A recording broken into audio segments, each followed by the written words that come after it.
All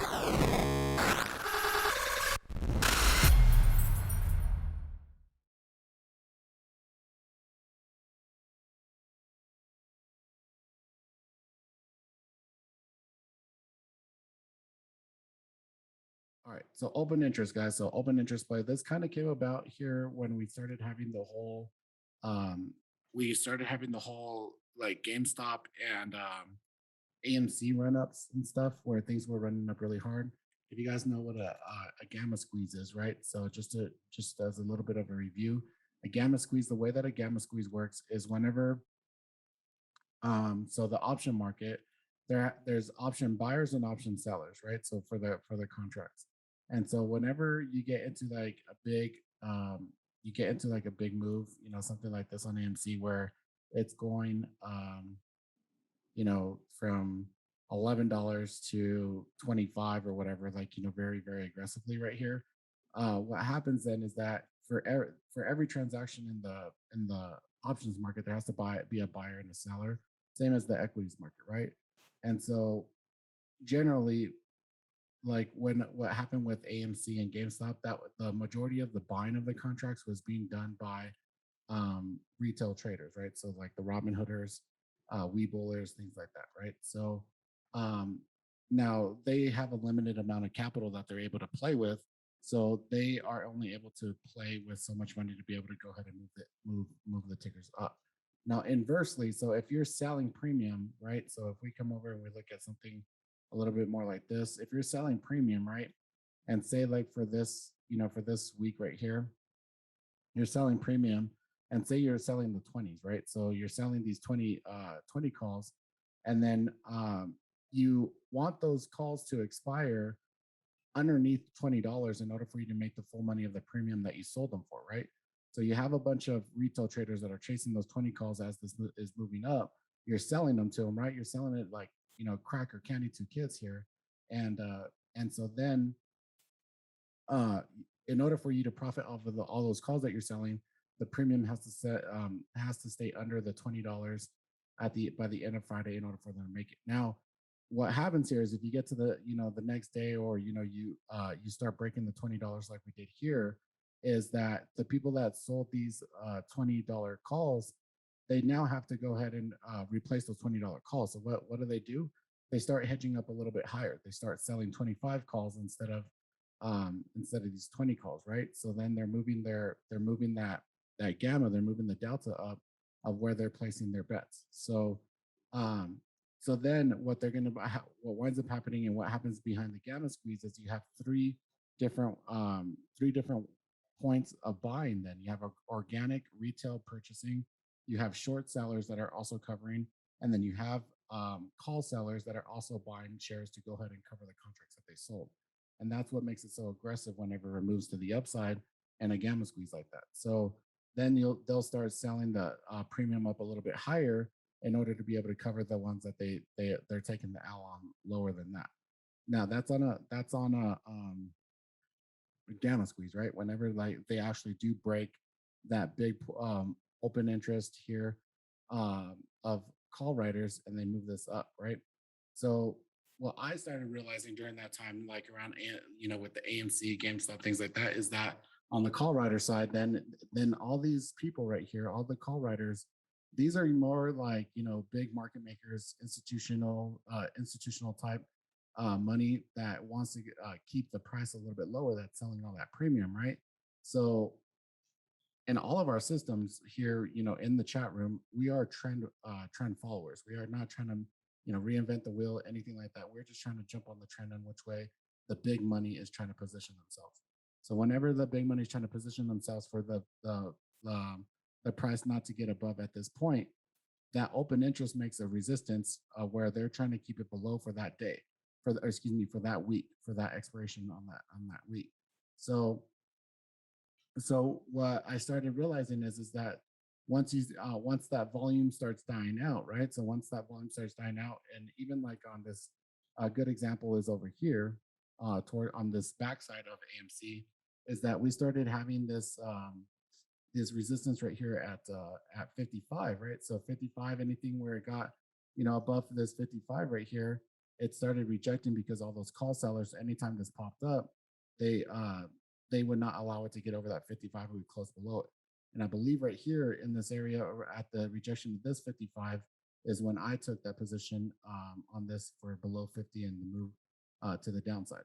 Now everyone was in here where this is a pretty nice little rally right here where this pushed up, but again, everyone started chasing the 50 calls.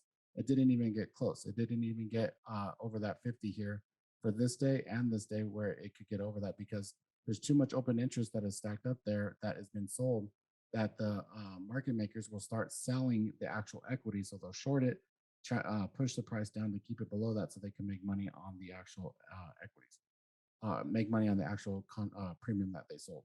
So so 50 was the first spot, right? So they kept it below that, and then it walked down, popped up again right here after that week, right? Popped up again to 40. That was the next point. So you could sell those. You could use your 40 as resistance. You make sure you know that it's not going to come down. And so when you're playing that, then you could, any type of pop up towards that area, you could grab puts for a quick move to the downside, or you could sell that premium as well. Again, it rejected off of that 40. It came down. We got a nice rally up here towards 44, 45, rejected, and then it closed out lower than 40 here for the week. I believe this was a Friday. So same thing. So what you want to do is then is for instance on Tesla for this last week, right? We had some bearish news about the the DOT or something investigating them, right? So then we got this big dip right here on Tesla, bounced off of that right off of the 650, and then we got this rally here where people started chasing this to the upside right here, trying to buy this dip, thinking it's going to go over 700. Now I don't think this is going to show me the option. Nope, it's not going to show me the option chain for last week. But you could even see, like, even for this week, that if we were to look, I bet you there's a lot of open interest here that's stacked up at this 700 here. So right here, there's 19,000 contracts stacked up at that 700 on Tesla. So you got to kind of critically think, and it's almost you got to think inversely of it's counterintuitive because if you're call selling, right, then that is where you want the ticket the price to stay below, right? So you want it to stay below that 700. So if we're going into this week and we're trying to make our plan to play Tesla this week, which we're at 680 right now, right? We're not, 20 points to the upside is not too crazy for Tesla. So could we get there? Absolutely. Are we going to probably stay above that this week? Probably not. So any type of pop up here towards the 700 on Tesla this week, that would be a good place to go ahead and take some puts off of, or even sell the premium off of on a little pop above it or anything like that. And this works a lot better the further in the week that you get into. So like Monday, Tuesday are usually generally, the bullish days. You'll get, those nice pops up, and then you kind of round that hump on Wednesday where the market makers will start, short selling and start pushing it down and getting below that point of interest there because of the open interest. So again, that 700 being that biggest one. Then if you go a little bit further down, 680 being 2000, so the 2400 right here. So if they close it under, we'll have to see what the price action is like tomorrow, but this may get a lot bigger, and they may try to close it under 682 this week, right? And there's a lot of those. So like whenever something is going on a big momentum run, right? So mRNA was a good example as well. This last week I did the same exact thing right here. So we had this huge move, right? So this huge move with the earnings, and they were getting fast track designation for the COVID vaccines and stuff like that. So from 240, 250 all the way up to 500, we got the blow off here towards 500. I did not get any of this type of move anywhere right here, right? But actually right here I did. So right here is where I saw this just as I'm patterning, right? So if I come and I pattern and I go like this, right? Something like that, that's my bear flag, right? So here's my flagpole, my bear flag, and then for this to come down just as a pattern, right? But then I also have the 400 right here. So when I looked at the 400, I saw that all that open interest that was stacked up at the 400 right there from the chasers of the bounce for this move up. And there's too much open interest that's going to act as resistance from those call sellers. and they're going to push it away for that 400 to go ahead and go down. So you could search in the chat, you could search in the Discord off of keywords on the top right. So you could take a look. Like I'll show you like this. Oops. I'll show you like this. So you go in the search, and then if you just type in mRNA, it'll bring up like everything that we said about mRNA in here.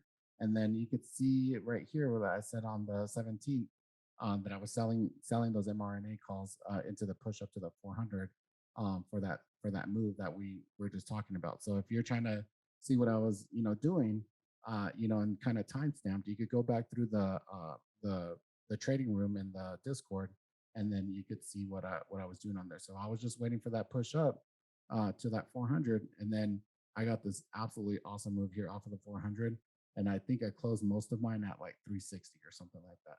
So I did grab puts and I sold calls off of both of them. So um, I had two different kind of bearish positions, and if I would have had more margin, I would have shorted the equity too, just to you know I don't know if you guys remember Charlie. Do you remember Charlie Ron? Oh yeah. Charlie called that the Holy Trinity, when you sell calls, buy puts, and then short the thing. Yeah. He would always say that he would do that on Tesla because he hates Tesla.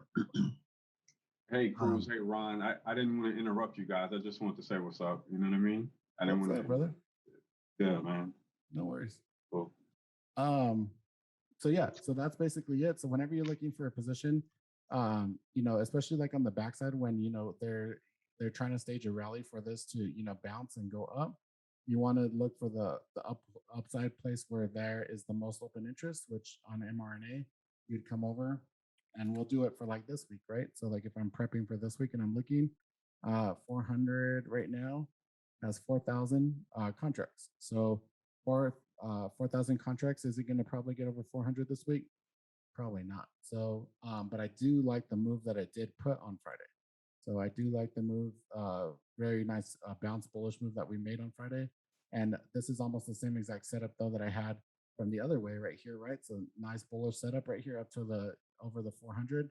It popped up right here, right? So you can see this pretty nice little wick right here. Sold those 400 calls, and you're getting them from cheap ass premium because they're actually in the money then at that point, right?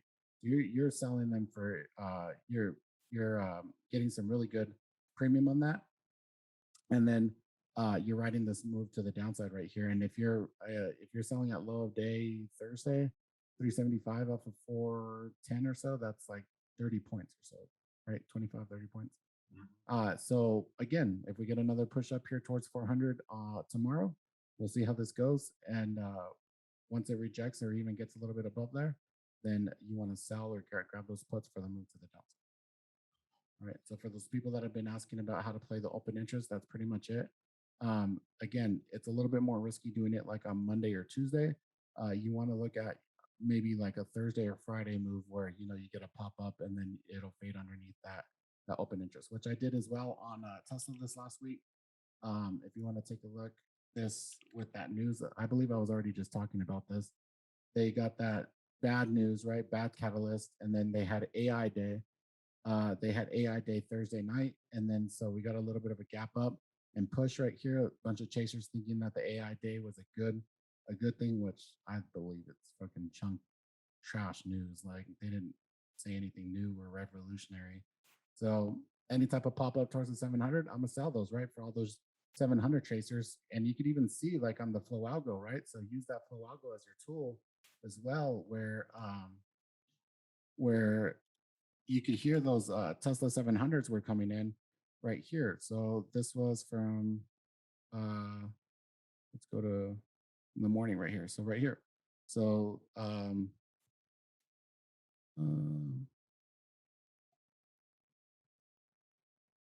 thought there were some that were a little bit earlier, but there was 720s that people were buying, 680s, 685s, or what have you, 700s.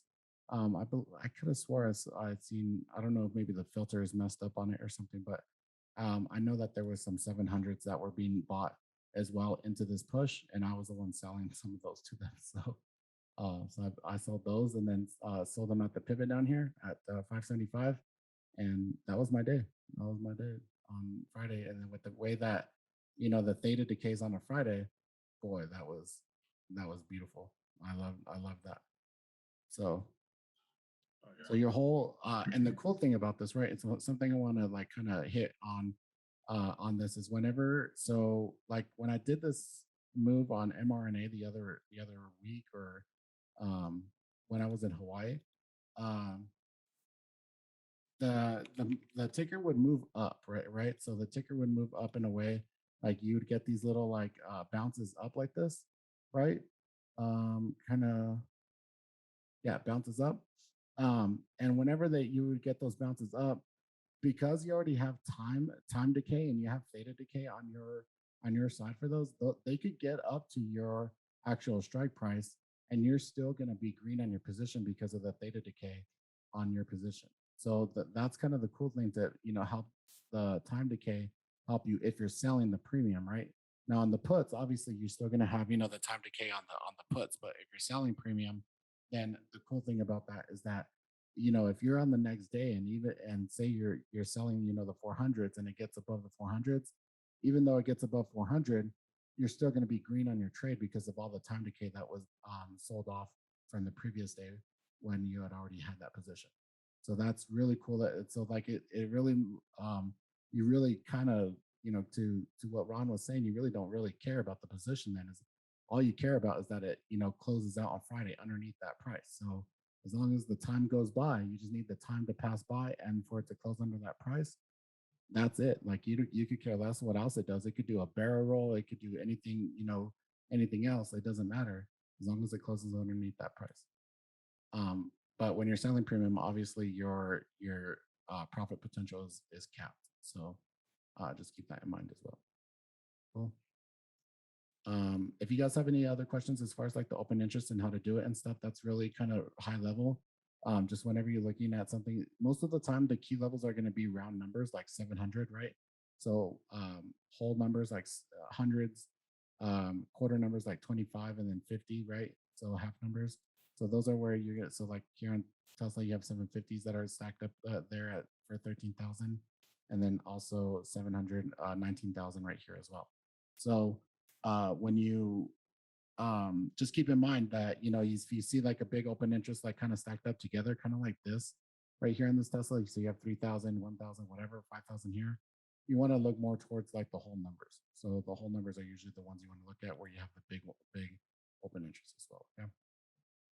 I think it was with, excuse me, I think it was with MNRA that you were describing, where it's like if it closes under a certain amount, that it would that you can still capitalize on it. Yes. That how do you what strategy is that like? It's just playing the open interest like that. So we're just playing the open interest.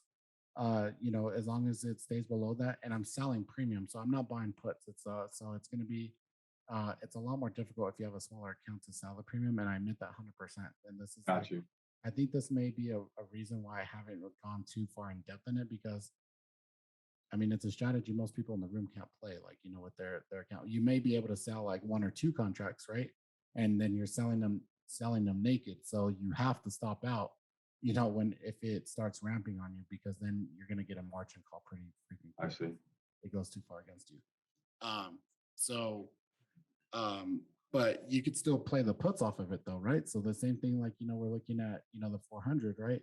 So Mhm. off of on this mRNA, right? So on this part, I don't have the pivots here or anything, but even the VWAP, right? So this is like our bear flag on the VWAP right here. This crossover, you could play off of this. Just cool, 398, 400. I know they're not going to allow it to get back above 400 more than likely. Cool, straight up, VWAP to a PDC trade. That's Right. like $10. You know what I mean? That's a nice little decent money maker. Nice. At least $1,000 on one contract. So you can look for those types of trades on just the um, on the just for puts as well.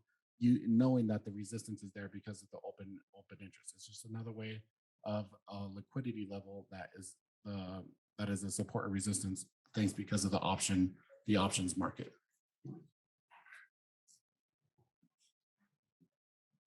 Okay. Um, Yeah, again, that was there may be things that I'm, missing. I didn't do like an actual lesson plan on this, like an actual like, thing to, go into everything. I will do like a formal video to put like in the OneNote and stuff, but I just wanted to get some content out there on it because a few people had said that this is the main reason why they joined was for me to go over this. So um, yeah, it's something relatively newer that I started realizing like, well, let's play the other end, right, of the gamma squeeze and join the market makers of AMC and GameStop. And when they started, winning those trades here on the other side, because what happens now is that any type of pop on AMC and GameStop, everyone starts chasing it, thinking it's going to the moon, right? And so once that volume exhausts, and you have a bunch of overzealous call buyers, those market makers are just rinsing and repeating every week, making that money on that premium. So it's pretty awesome to be able to make those trades. So Roku was another one, right? Roku was another one where it popped up right before earnings, really, really aggressively. Right here out of this little I don't know what you call it, wedge, flag, whatever. So it popped up to 480, came right here to this 480 right here, right? It faded off of the 480, and then what happens right here when you get this rally back up, right? You get this rally back up here with this little bear flag. You got all these 480, 475 chasers again.